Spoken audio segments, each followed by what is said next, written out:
तो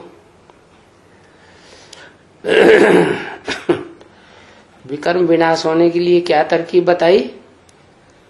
आत्मा और सुप्रीम सोल, वो आत्मा जिस मनुष्य सृष्टि के सुप्रीम मनुष्य में प्रवेश करती है, जो सृष्टि रूपी रंगमंच पर ऑलराउंड पार्टधारी है, हीरो पार्टधारी है,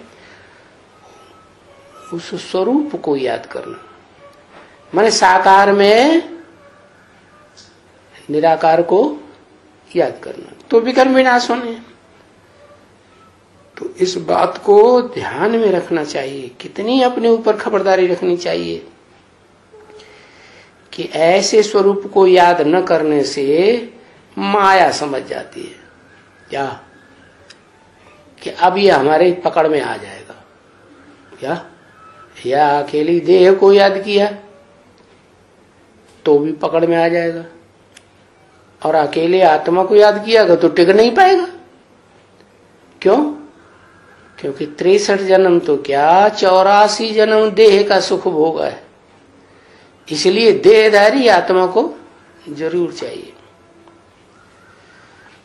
तो समझ आती है माया को, और माया पकड़ लेती है कि अभी इनका योग टूटा हुआ है। किसके साथ है? परम पिता परमात्मा के साथ, एक के साथ नहीं, परम पिता शिव के साथ, और जो परम पार्टधारी परमात्मा है उसके साथ। माता पिता से बुद्धि योग टूटा हुआ है, माता पिता कैसे हो गए? है शरीर तो एक ही है? शरीर एक ही है, माता पिता कैसे हो गए?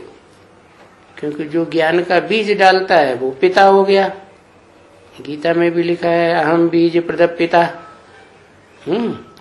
और जिसमें बीज डाला जाता है वो हो गई माता। तो मूल रूप में ये माता पिता का संपन्न रूप हुआ, जिसे भारतवर्ष में कहते हैं शिवलिंग। क्या? शिव बाप, और लिंग तो उनको होता ही नहीं, देह नहीं होती है तो इंद्रियां कहां से होंगी? तो जिस लिंगधारी में प्रवेश करते हैं वो दोनों मिलकर के तब कहे जाते हैं माता पिता का कंबाइंड रूप, शिवलिंग। उस माता को फिर कहते हैं हिरण्यगर्भ।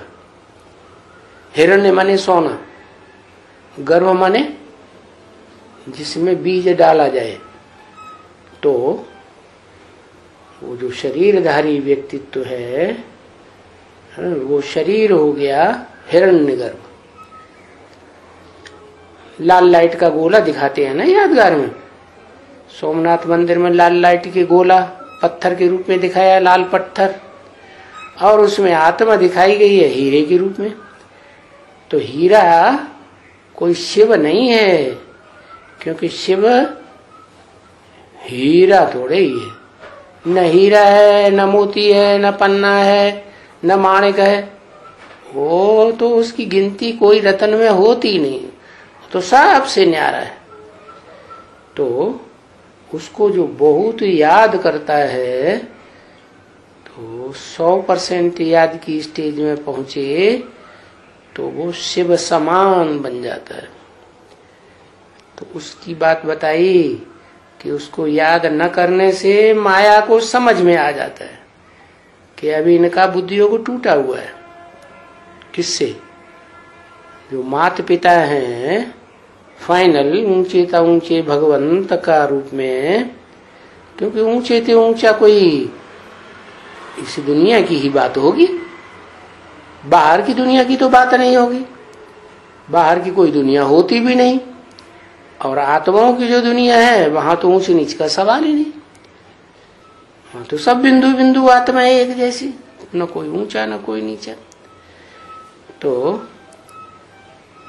बताया कि माया को पता पड़ जाता है कि अभी ये याद नहीं कर रहे हैं एक्यूरेट, तो वो खुशी नहीं हो सकती। तो माया बड़ी खुश होती है, फिर अपने तरफ खींचती है। किसको है? अपने तरफ किसको खींचती है? वो खींचती है, माया खींचती। क्या खींचती है? देहभान। क्या? क्योंकि दो का कॉम्बिनेशन तो याद रहा नहीं। तो माया जो है वो देह अहंकार स्वरूपिणी देहभान को खींच लेती है, क्योंकि उस तरफ से टूटा हुआ है बुद्धियोग।